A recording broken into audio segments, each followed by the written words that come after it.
This is episode 255 of the Books, Shows, Tunes, and Mad Acts podcast.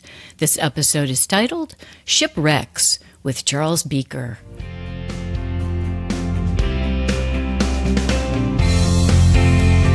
Welcome to Books, Shows, Tunes, and Mad Acts, the show about stuff we like.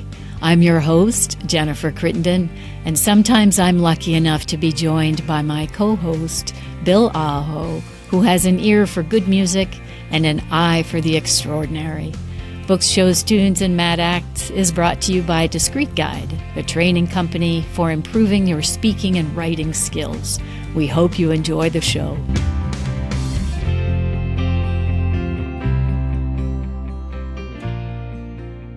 I am really pleased to welcome a new guest to the show today. Charles D. Beeker is with us. So, Charlie, welcome to the show. I'm glad to be here. I'm going to introduce you. Charles Beeker serves as the director for Indiana University Center for Underwater Science and Academic Diving Program. He's a registered professional archaeologist and PADI master instructor who has been teaching recreational and scientific diving classes for over 40 years. Professor Beeker served as a member of the Federal Archaeological Working Committee for the 1988 Abandoned Shipwrecked Act and was appointed to the Marine Protected Areas Federal Advisory Committee in 2005. He has assisted in establishing underwater parks and preserves across the United States and Caribbean, using a model of multidisciplinary scientific investigations of the submerged cultural and biological resources. So really excited to talk today about underwater exploration and diving. And then, of course, we've had some recent events this year, too, that have brought this kind of work into more of the public eye. So, thank you so much for joining us today. Well, my pleasure. And I guess I have to say, with 40 years of being an instructor for diving agencies and working as a professor at Indiana University, I've seen lots of new news over the 40 years. So there's currently certain things right now, but there's been a long history about our underwater exploration, our use of scuba, the various discoveries over the years. But I'm certainly pleased to be here today to talk to you about what we're currently doing. Yeah, it seems like there's always news, I guess, in your line of work. So let's start out by talking about Indiana University's Center for Underwater Science, an interesting name. And so can you tell us a little bit about how the center got started and what its mission is, and maybe some of the initiatives that it's involved with? Yeah, years ago, I worked with PADI, Professional Association of Diving Instructors, to do a survey of university programs. And this was back in the 80s, 84. And we found that most academic diving programs were in departments of physical education, which is where I was housed at that time. You've got compressors, you've got tanks, you've got equipment, you do training. We like to laugh at my university every year when my freshmen, sophomores come in. I ask them, was billiards and badminton and volleyball full? So you're in my scuba class, or what's going on here exactly? But the answer is that we were teaching scuba here at Indiana University since 1963, one of the oldest training programs in the country. Scuba kind of coming to the United States in the late 50s, and then training organizations in the mid 60s. So with that in mind, there's scuba. Now, I got the Center for Underwater Science involved by being a full-time faculty member starting 1984. 1992, looking for a way to take scuba as a tool to go underwater and do some kind of research. So still today, we have the center that does the research arm at the university for underwater explorations, the archaeology, the biology, the coral studies, and so on. And then we have the academic diving, which does the training of the blowing the bubbles and the skills and clearing your mask and so on to be a safe person underwater. Mm-hmm. So that's really how they evolved. And there's two separate programs. I happen to be the founding director for one and the second director for the other. And we're very pleased that we can offer this opportunity for our university students and get our faculty also involved in what we like to call meaningful research opportunities. I hadn't realized that until you explained it. Yeah, there are kind of two things going on there, the diving and then also the research that you do while you're down there. So, yeah, kind of almost two birds with one stone, you might say. Yeah. I'm from Indiana. I'm from Bloomington. I'm local. And so I was thinking that Indiana isn't really the first place that would come to mind for me as a likely spot for underwater science. But I was curious if there are any interesting areas in the state that you explore. Well, with our new president at the university, one of the three pillars we're working on is in-state collaborations and benefits to the state from the university perspective. And I'm very pleased to indicate that we've signed an agreement with the Indiana Department of Natural Resources. Oh, nice. To work in our Great Lakes. Many years ago, put a proposal in to talk about the maritime history of Indiana. And one of the reviewers wrote back and said, well, there is no maritime heritage in Indiana. And of course, that's a real fallacy. I see. We might have the shortest amount of lakeshore being just over 40 miles, but we have in excess of 50 historic ships in our waters. Oh, gee. Only 14 have really been surveyed, but most recently we've convinced the state of Indiana and put successful nomination to make our second shipwreck nature preserve. Oh. So we have two sites in the Great Lakes that are shipwreck nature preserves, and that's different than the 296 other nature preserves in the state. But these sites are relatively shallow, accessible to beginning divers. We've got buoys and markers on them, historic plaques, interpretive materials we're developing to really recognize that there are historic shipwrecks, one of them on the National Register of Historic Places, and they're available for visitors to go do beginning dives in the Great Lakes. That's really amazing. I had no idea. Can you tell us about the first one? Where is that shipwreck from? Well, the two shipwrecks are somewhat related in that they were both in the end of their lives used for pulling sand up off the bottom of the Great Lakes, reclamation for what now is Indiana Dunes National Park and Indiana Dunes State Park. So the first shipwreck nature preserve, we surveyed it in 2000 and recommended. Prior to my work, an archaeologist for the state, Gary Ellis, surveyed it in 1984 to 86. And we both concurred it should be a park or a preserve. So in Indiana, it was designated as a nature preserve in 2012. It's right out in front of the pavilion at Indiana Dunes State Park. So literally you can sit at the pavilion, look out on the water, see the buoys. You can look on the beach and there's the propeller off the site, interpretive panels. So you don't have to go visit it to appreciate the significance of the site. The second one is the Muskegon, which I like to call it the Peerless because it launched in 1872 as the Peerless. It was one of the finest, described the finest passenger ferry boats in the Great Lakes at its time. A wooden-hulled vessel with, of course, a propeller and steam-driven engine. But it, as it got older, 30-some years of running from Chicago up into Duluth, carrying passengers and cargoes, eventually it sank. And they raised it after 4 days, so fairly quick. But now you got a passenger ferry boat with the ballrooms, the various estate rooms, and so on. And they just couldn't justify fixing it back up for a passenger ferry boat. But it did become a gambling boat for a short period. But even that didn't work out after a few months. So it got converted to be just a barge to carry the sand equipment. And ultimately it burned in Michigan City right in front of the historic lighthouse, the old Lighthouse Museum, towed out and was sunk about a mile out from Michigan City. So those two, that's off of Mount Baldy. So those two are readily noted from the beaches. They're both less than 30 feet of water.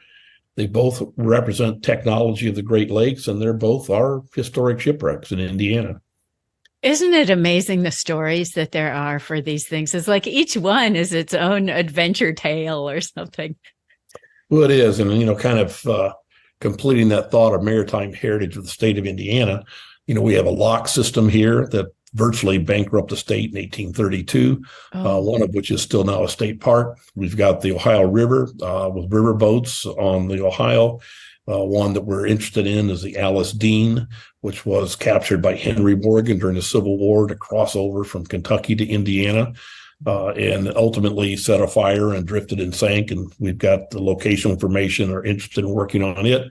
So recognizing the value of these sites is a mission for us at the university, but also not just the value for what we think as archaeologists, but the public value, the sustainable use of these sites, the idea that they are our resources, and as such, they should be managed, they should be studied, they should be promoted, and they should be accessible in these particular cases.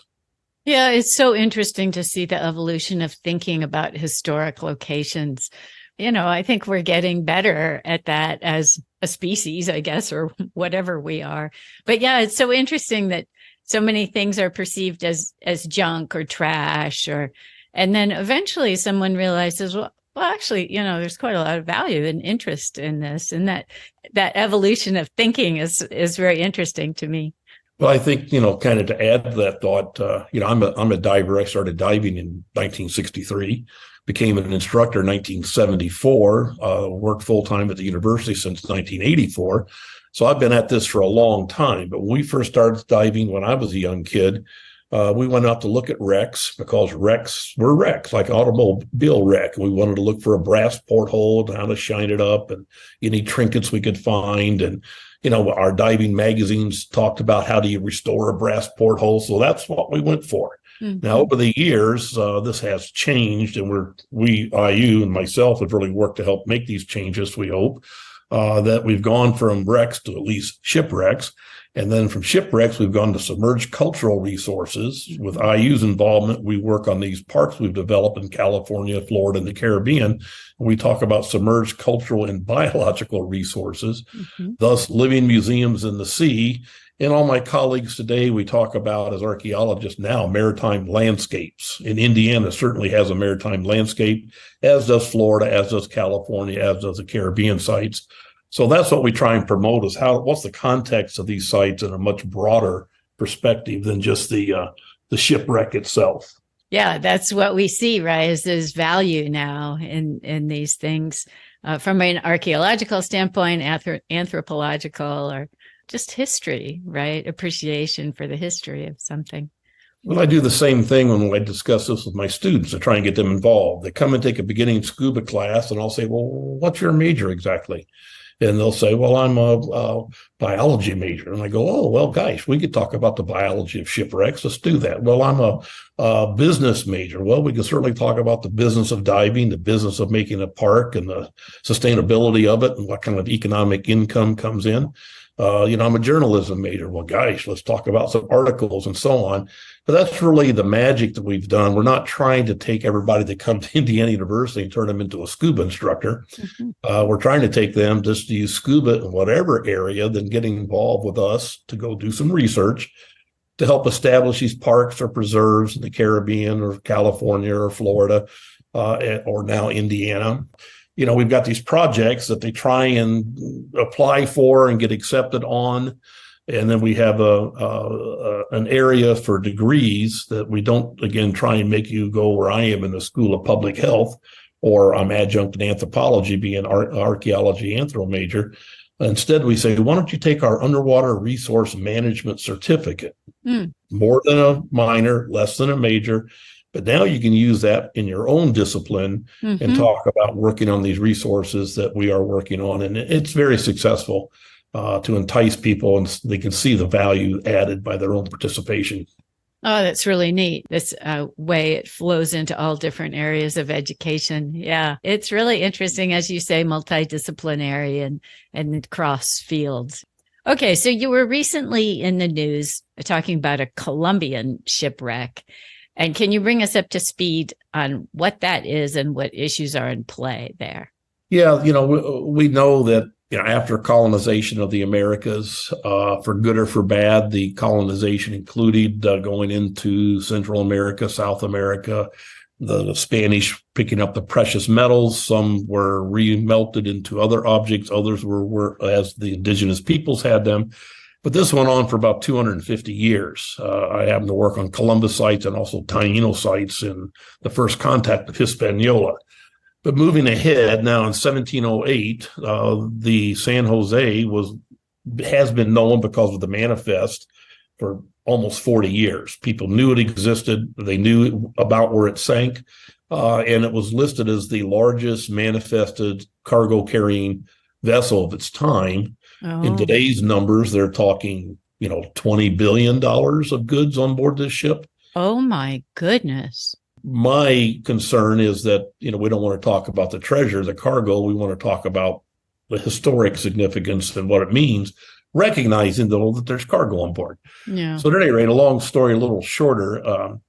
2014, I'm working in Dominican Republic, and I was approached about having a delegation from Colombia come see what we're doing in that country, dealing with treasure hunters and the rules and regulations, making underwater parks on certain sites, doing museum exhibits. And they sent the delegation over, 6 people from Colombia. Obviously, they were very astute on the issues, and we didn't really cat and mouse it much. I mean, I knew they knew, and I knew that the San Jose has been discovered. And they were asking, what were how do we work in Dominican Republic? How do we work in Florida? And how would this work for them on this site representing the government? So with all that in mind, shoot through till today, and I'm hoping they're taking some of my recommendations, but they're pretty obvious to those of us in the field. The San Jose now has been publicly announced. It's discovered. It's going to courts over whether the salvors that think they found an American company in the 80s is going to get a claim. It's also under claim by Spain for their Spanish ship. And my advice to Colombia was, and still is, it's in your territorial waters. Mm-hmm. It's your shipwreck. Spain has no more claim to it than Peru would have for the goods that are on board.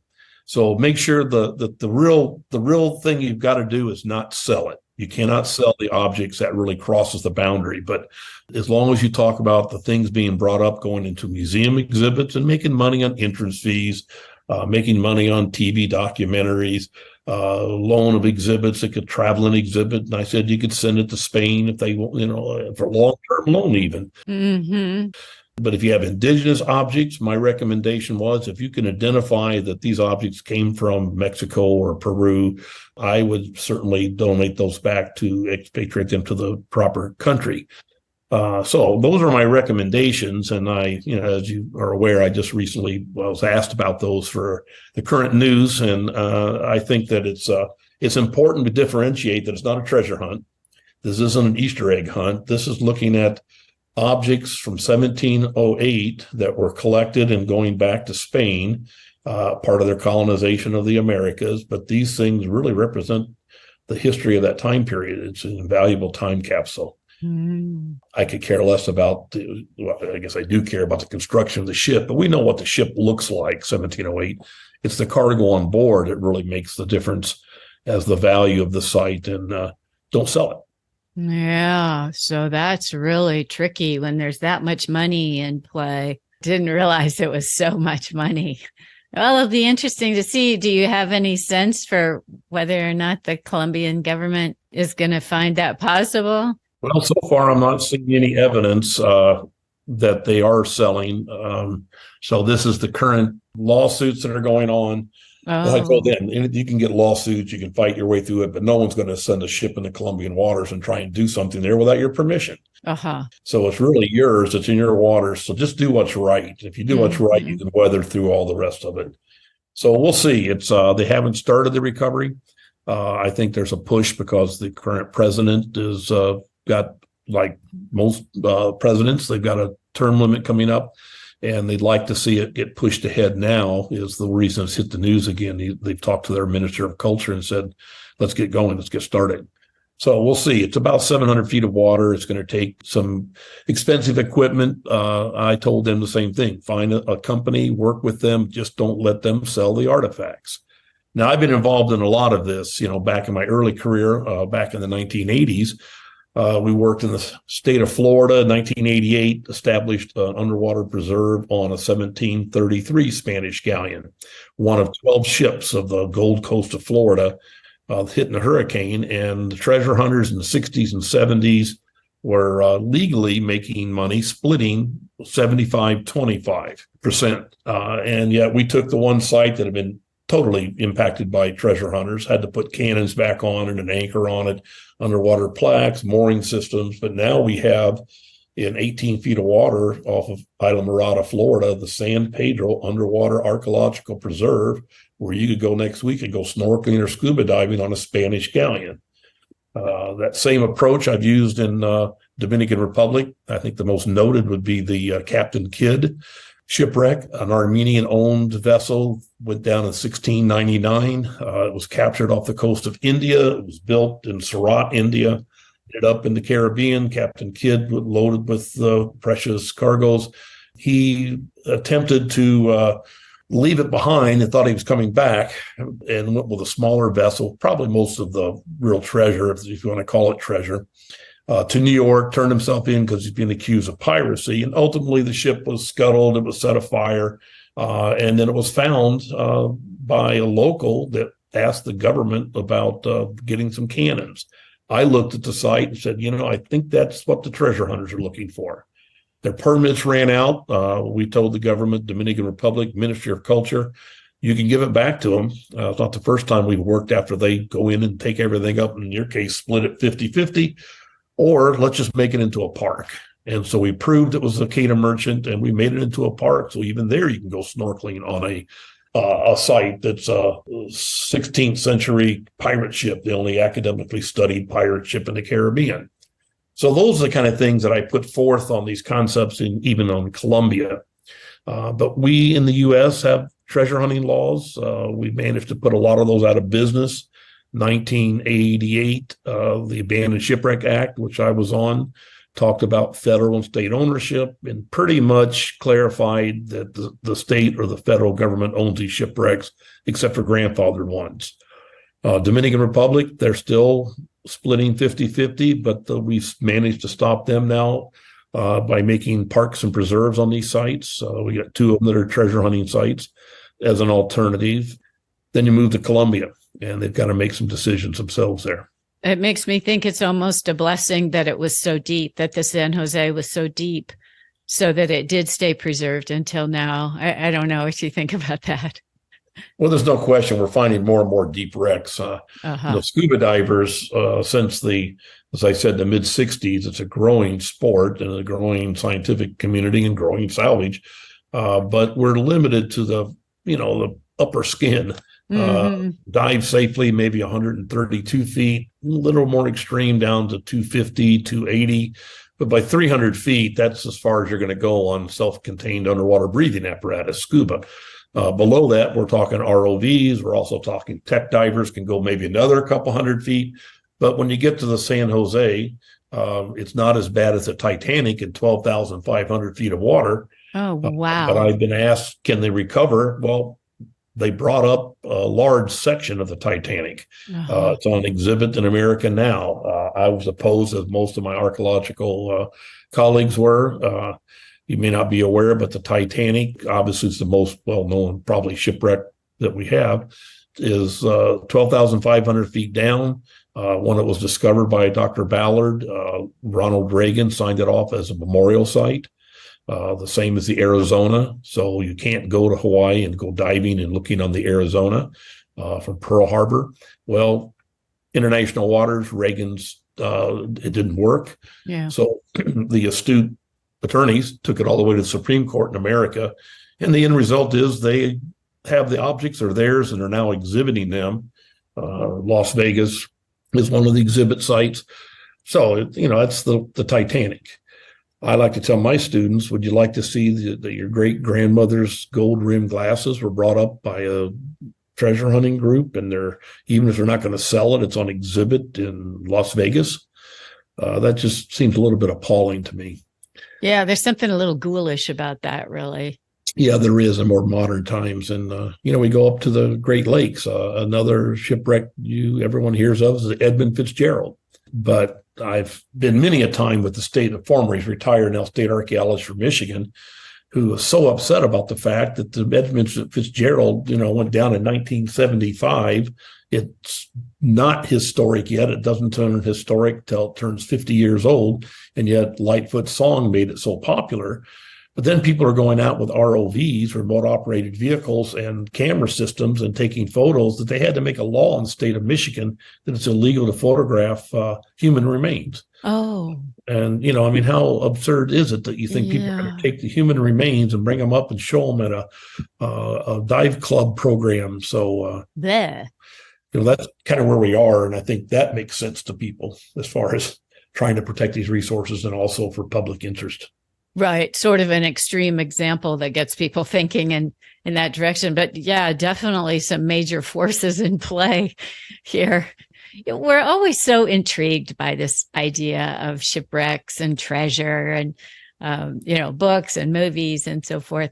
So you've started to talk about this a little bit, the ethics and the ownership of underwater treasure. And I was especially interested in laws because a lot of these things are sort of between countries or in international waters. Can you give us a little mini lesson on how that all works? Yeah, I certainly can. So think of scuba coming worldwide, but in the United States in the early 1950s, invented by Cousteau in occupied France, 1943. So we have modern day scuba. And with the advent of modern day scuba, lots of people diving for sport, lots of people then using it even for, biology studies and so on for science. But as it grew, there were lots of sites that were being discovered, and particularly the Florida Keys, that were treasure ships. I mean, they were carrying precious cargo. So the state of Florida in 1967 made a law, the law of salvage. So they would say, if you applied and got permission, we would split artifacts with you at 25% to the state and 75% to the private company. And there's a series of people, Art McKee, Mel Fisher, and others that really brought this to the public. And the public's excited about these things, but yet this private public ownership can be somewhat problematic. Mm-hmm. This went on until Mel Fisher found the Atosha. Again, archaeologists would like to call it the Atrosha. This shipwreck off of Key West, Florida, became very famous with Mel Fisher's discovery of it. 60 feet long of stacked silver bars, 70 pounds apiece. Oh my lots gosh. of gold and silver. There's a wonderful exhibit in Key West, Florida, the Mel Fisher Historical Society, and lots of good have come out of it and lots of tourism.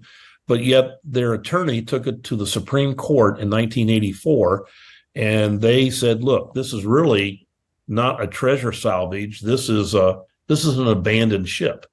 The law of finders. There's no captain.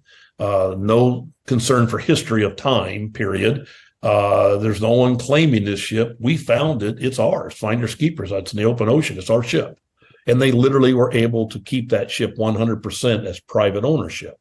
Oh, wow.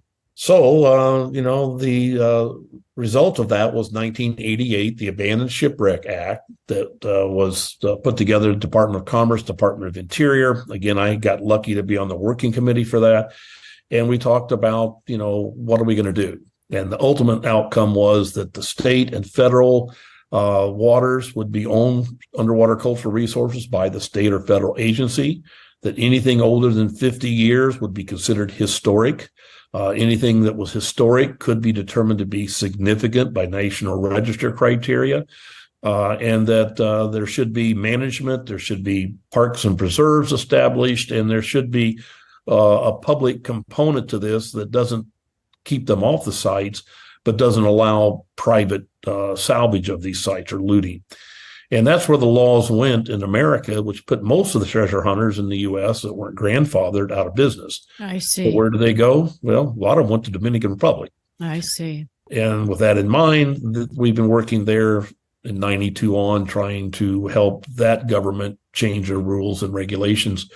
And they were splitting 50-50, but we're trying to also show that I like to say you can only sell it once. Yeah. We can sell history forever. So that's kind of your highlight of your laws. I won't quiz you on that, but that's the way it's evolved in my career in involvement with this. Yeah, so interesting to think that there are these for-profit treasure companies kind of scouring the world ahead of the laws to go someplace, go there quick before they... You can imagine the comment, and let me tell you that I happen to have several treasure hunting people that I deal with, I consider friends. Mm-hmm. I have a lot more that don't like me. But it's legitimate business they're putting together. And there's an argument that if we don't go and work on this, it will just deteriorate. Well, we've kind of proven that to be wrong. There's lots of evidence of ships that are not deteriorated. They become somewhat of an equilibrium in the environment. But you can understand that if there's private money going in, people want to see investment and private money coming back. And I'd like to say that's great. Let's do it in museum exhibits. Let's do it in television programs. But let's not do it in selling. You shouldn't be selling these Ming Dynasty cups from 700 feet of water in Colombia to try and finance the operation. Mm-hmm. So that's really the ethical side of it. You can have legal and you can have ethical, but the line is drawn at selling. I see. I also have treasure hunting friends. The Wida is a fine example off of Massachusetts. This is a pirate ship that's been brought up by a private individual, Barry Clifford. And I've had many a conversation with Barry who, says, look, I've never sold a thing.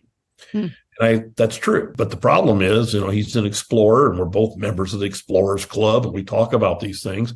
But, I tell Barry that when you pass, you die, your kids might not have the same opinion. And then they sell these objects. And so you end up being a treasure hunter after all.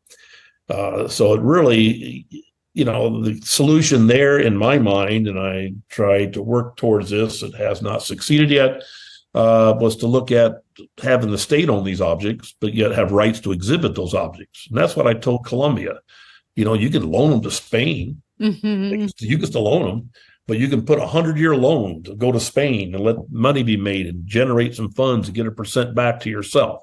Mm-hmm. So in today's world, the business of museum exhibits and shipwrecks should be such that there's ways to figure out how to finance things without having to sell those objects to private collectors to put on their mantle on their fireplace at home. Mm-hmm. Yeah, that's that's the image, right? As some rich person that displays something in their home and that's like, wow, how cool am I have this thing. But of course, it is depriving the public of being able to see it. I really like your idea, too, about what happens in one generation isn't necessarily what's going to happen in the next generation. And so that's really a potential pitfall with private ownership is that we are mortal. And so something that we try and do in our lifetime might not persist. All kinds of different issues that you're having to deal with. Well, one of our issues now, too, if I can interject on that, is we are creating shipwreck parks or preserves, and we're calling them a phrase that I've coined really from 1956. Frenchman Philippe Dion talked about the sea, Mediterranean, being a museum awaiting its visitors. That struck me as a young kid reading the English translation of the French book. And I've held that thought all the way through they really are. I mean, you got coral reefs, but people want to see shipwrecks. And if you can take a shipwreck and add coral to it, you've really got something of interest. So we are establishing, starting 1988, opened 89, the San Pedro as an artificial reef and a living museum. So that was our first concept in the state of Florida. Now they're calling their multiple ships living museums. And if they're buoyed and marked and interpreted and managed, they're living museums. We've done the same process now in Dominican Republic. We've established 5 shipwreck living museums in the Dominican Republic. 2 of them are treasure hunting sites. And it's important that this alternative is to let people go and snorkel and dive and see it, but not touch it. We like to say, take only photos and leave only bubbles. That's our motto we like to put out there. We put it on the plaque underwater to interpret the site. Mexico yesterday inaugurated one of their sites, a submarine, the H-1 submarine. So the first living museum in Mexico. We were involved with one of our alumni on this work, and this is off the coast of Baja, California, and about 50 feet of water. But it's a World War I submarine that sank after the war. Loss of life, the captain and 4 sailors. But it's there, and now it's a living museum in Mexico.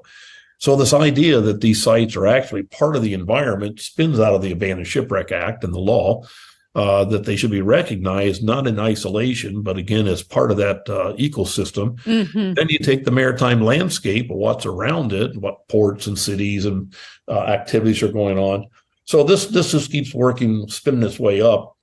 In the case of Indiana, again, we're nature preserves, but our statute for nature preserves include calling our 296 terrestrial living museums. That was in the statute before we got involved. So it was a natural for us to call the living museums shipwreck nature preserves. So I want to include the fact that in my career, I've seen a lot of changes, not only from the protection of the cultural resources underwater, but also the biological resources. And anyone that's paying attention at all knows that we have a tremendous die-off of our coral coverage.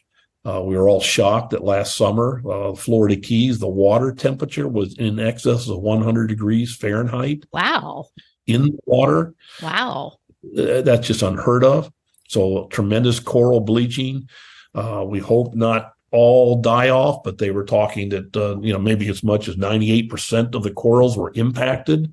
Wow. We'll see as the weather changes whether the algae, the zooxanthellae, can come back and these corals can survive. But I've seen a lot of change in my diving career, and a lot of shipwrecks impacted, a lot of corals impacted. And kind of my mission at the university is to get people thinking about how we can make these sustainable, but protect them for future generations. Yeah. And, documenting that, observing that, measuring all that, clearly very important, since that's not something that we see on a daily basis, right? It's just people, specialized experts will be observing that. Well, it's the 21st century, and I really don't believe that you're going to get four of your best friends together and go try and find a shipwreck and loot it.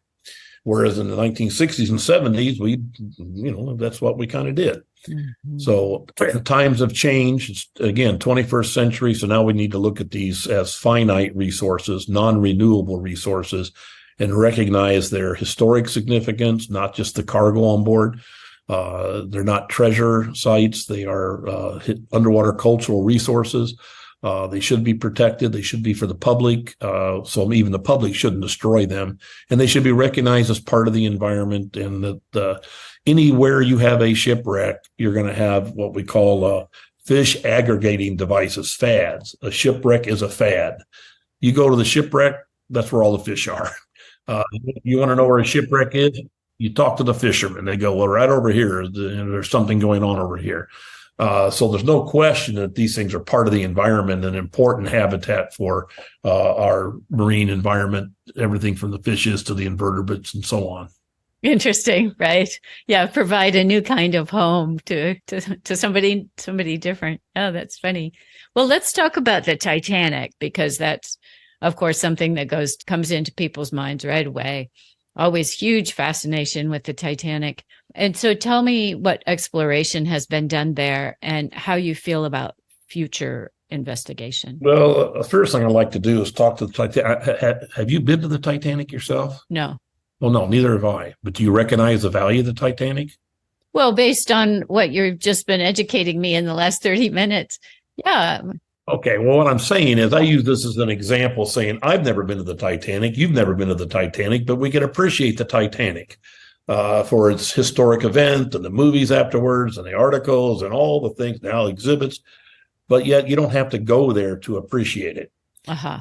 Ballard again discovered it and did not want to give the coordinates on it. The U.S. indicated it would be a memorial site, so it'd be respected as a grave site. This didn't hold up in international law. So we do have exhibits. There has been some salvage, some attempts still to do that, but the ethics of it seems very difficult to justify. So you've got this ship in 12,500 feet of water. You're down there several miles underwater. It takes a lot of technology to get to it. Temptation is to bring things up. But we'd like to start thinking along the international law. United Nations or UNESCO put together what's called the Underwater Cultural Heritage Convention. And they are looking at the first option is in situ preservation. Mm-hmm. I guess I don't have a problem with people looking at videos to see the Titanic, visitation there. But of course, as you know, the submersible that blew up imploded. I gave some expert testimony on that. This was a terrible event, but it was also terrible in that they were charging money, $250,000 for two passengers, a father and a son, to go underwater.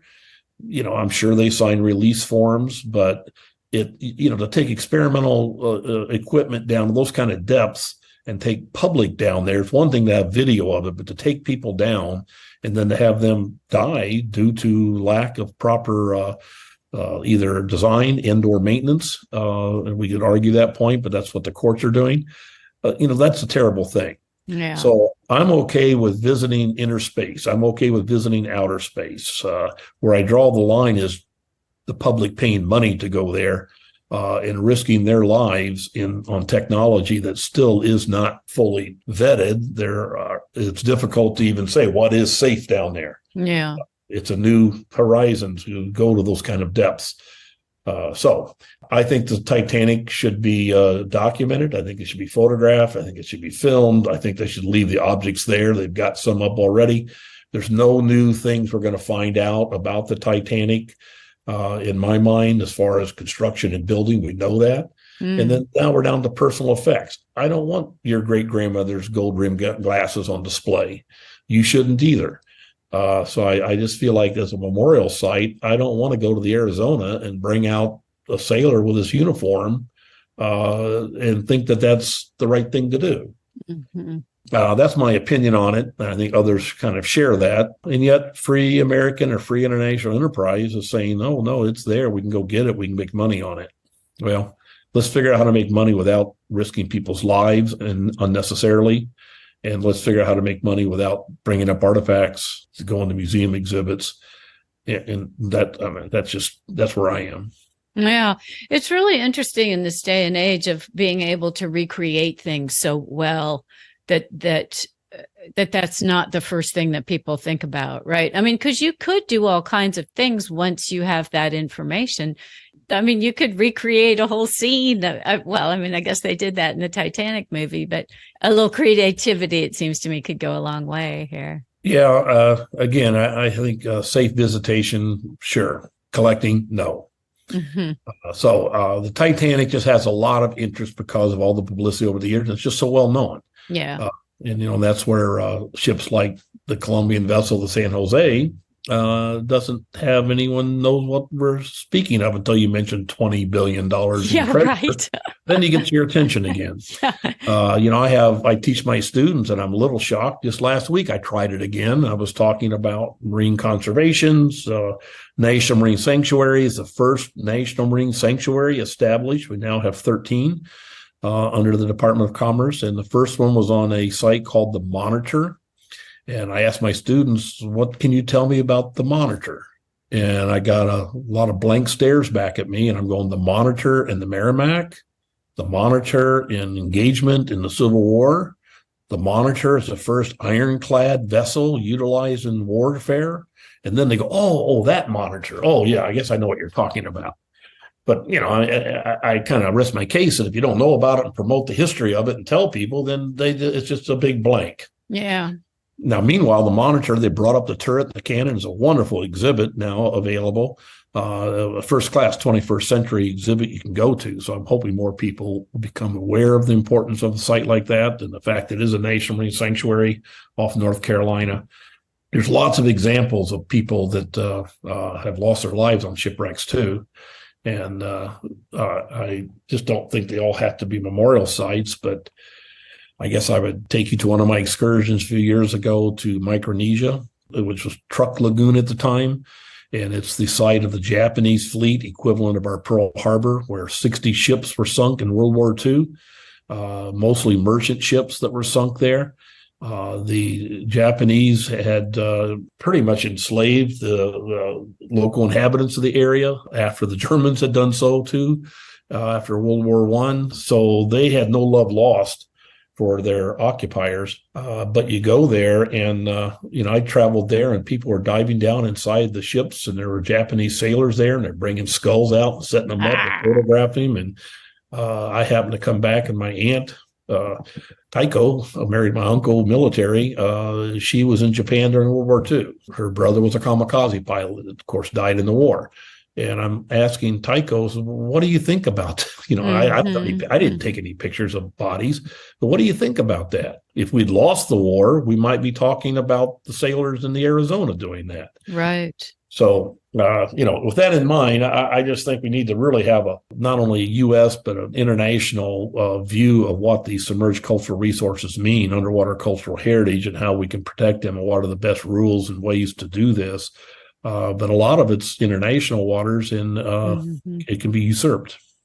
I didn't realize that the Titanic was so deep. That's just it's completely different situation than these other ones that you're talking about. To go back to your idea about charging the public, especially people who don't have the wherewithal to judge the safety of the equipment that they're going into, there does feel like something very questionable about that. Well, the Titan submersible that went, imploded with 2 paying people on board. I'm sure they had faith because the designer was on board with them. All right, but certain amount of implicit consent and belief that this must be safe, but it wasn't. Didn't work out.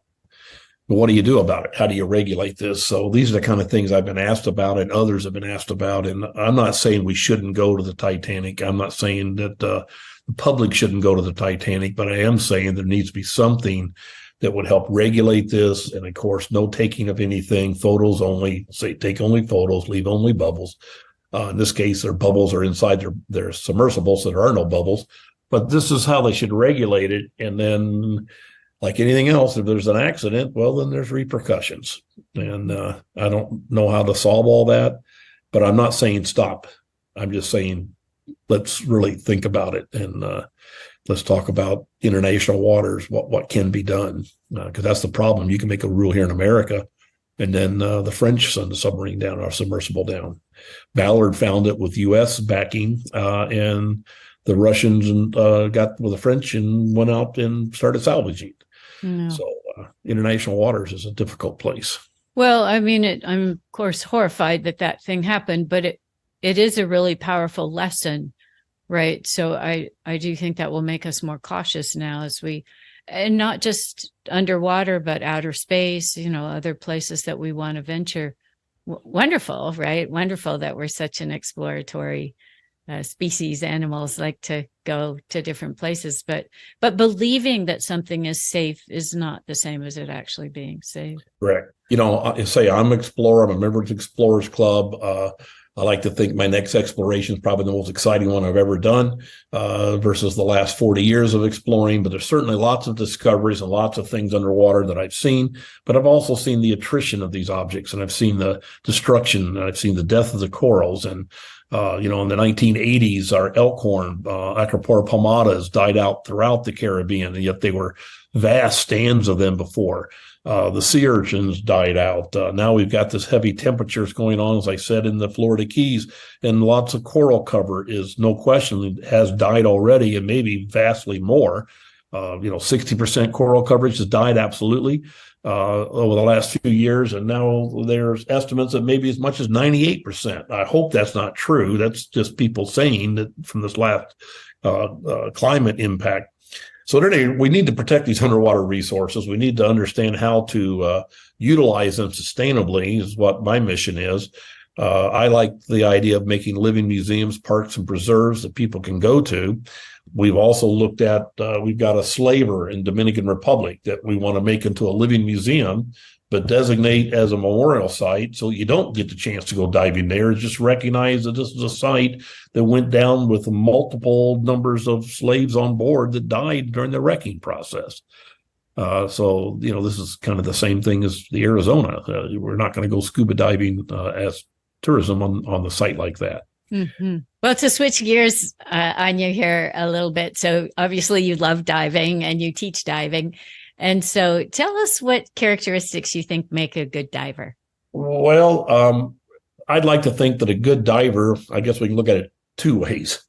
One is, how are you good in the water as far as your skill set, your buoyancy, not disturbing the bottom is one thing. And also a good diver is having the right ethics that I've been talking about, is what kind of activities you're going to do underwater. I live here in Indiana, and we go out to our local caves, like Buckner's Cave nearby, and there's all this graffiti and drawing all over the walls, and it's just been heavily impacted by people visiting. My idea is, if you were a student enough to go caving, why would you go underground and carve your name on a rock? I go to the Dominican Republic, and their caves are virtually pristine, and I hope they stay that way. Oh, wow. So I look at the same view as a good diver. What's your etiquette? Are you underwater and impacting the bottom, kicking with your fins? You're overly weighted. You're impacting these really fragile corals. In the Florida Keys, we used to have divers wear gloves to protect your hands. Well, you put a pair of gloves on a diver back in the 70s, and what do? They touch stuff. So we took away the gloves, and it was then mandated that no to the charter operators, because they were touching corals, which basically can kill the coral upon impact with your hands rubbing the polyps. So that was taken away. So the other side of this on diving is, I guess, I'm an academic. I teach scientific diving. I teach underwater archaeology. We do the research to parks and preserves. But I like to tell our students that I can take a really smart student that happens to maybe like the water and turn you into a safe, good diver that can do good work underwater.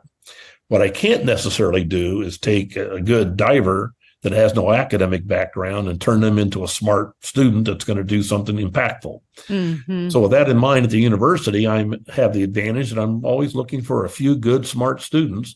And I always like to kid my students back. I remember 10 years ago when I had good students. I wish I had some now, and they all perk up and, I think I'm trying to do a good job. They take the bait. There's no question. And we give them the Kool-Aid and they drink it. And they do that because they know that they are smart, they're inquisitive, and they're being learned to dive safely for themselves, safe for their buddy, and then safe for the environment. Now, what can you do? And now that you are able to do something, let's talk about measuring parts of a shipwreck or corals. Let's use the new technology we do a lot of photogrammetric modeling, where we'll take 2,000 images of a shipwreck site or a coral site and stitch those all together in the computer, maybe rendering for 40 to 60 hours to make one big composite JPEG. Wow. So now you can look at the biology on the site. We can monitor it over time. And this now, 2015, we were one of the first universities using photogrammetric modeling. We brought in Dr. Bernie Fisher here. I distinctly remember it. One of my colleagues, the president at the time, President McRobbie, said, we got to get this guy. He's doing Rome with drones and reconstructing. And and so our IT information technology, we brought him in. So I went to meet with him with my smart grad student.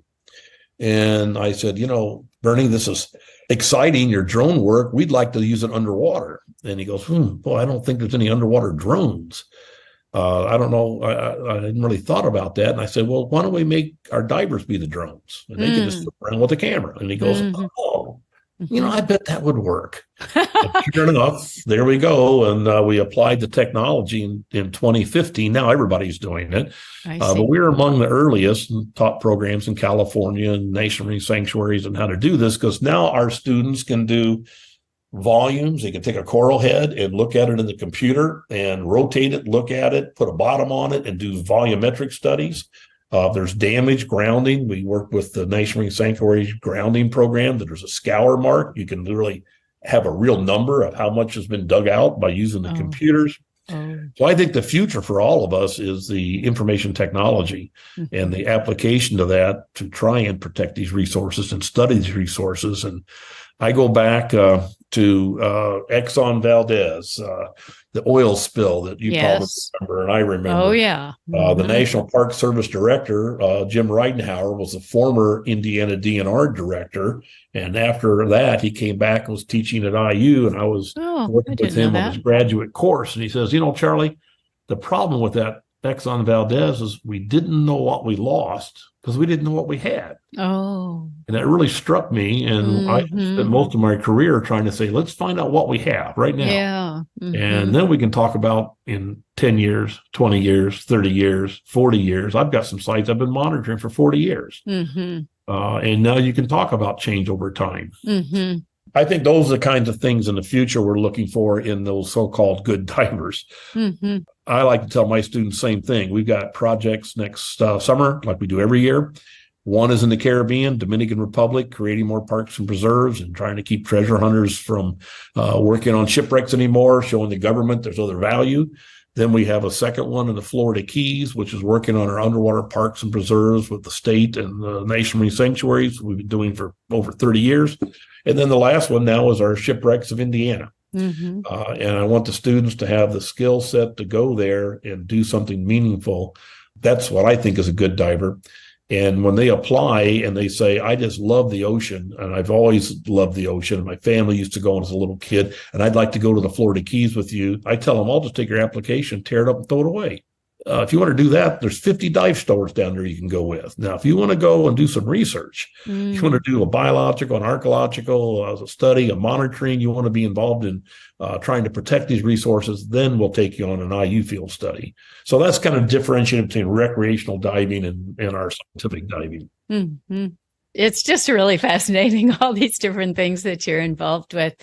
Okay, I'm going to ask you my magic wand question. I ask my guests this occasionally, and I thought this might be a good question for you. So if you had a magic wand, because so many of these issues are big and complicated, if you had a magic wand and you could just use your magic wand to change something, public's understanding of or appreciation for or funding for this kind of academic research, what would you use your magic wand for? Well, I don't have a magic wand. I know. But I often talk among colleagues, say, well, once in a while I'll play the lottery.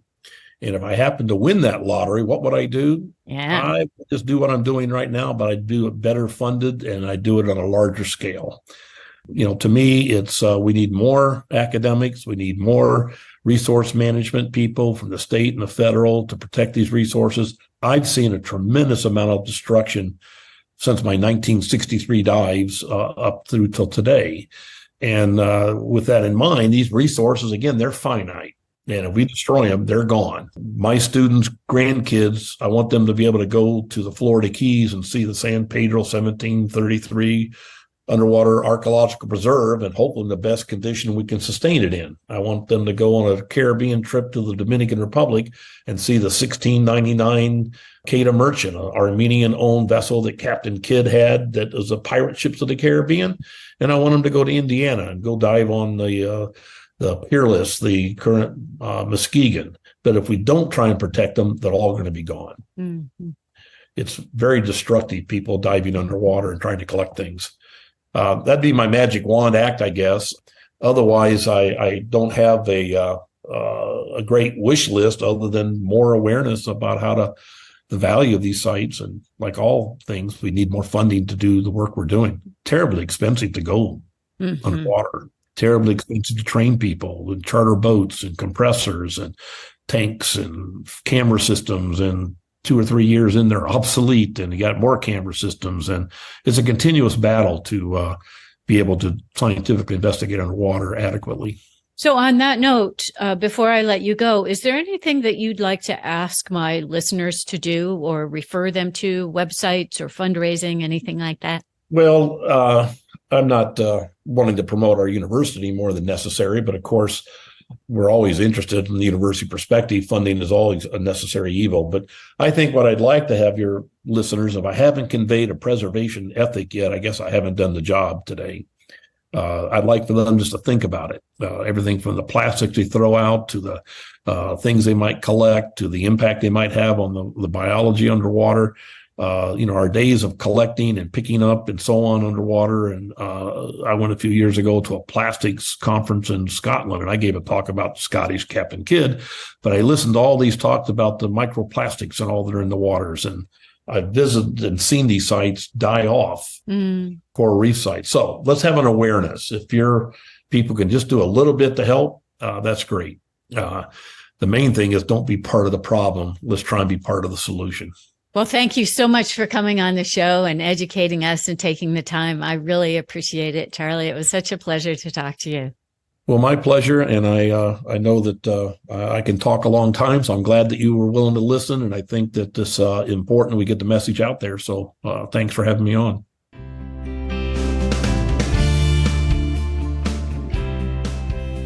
Thanks, everybody, for listening. We really appreciate it. Don't forget to check out the show notes for additional information about this episode. And give us a like or a thumbs up on Podomatic or wherever you listen to your podcasts. We'd also love to have your support on Patreon. And get in touch. We'd love to hear from you through the internet or Twitter or whatever means works for you.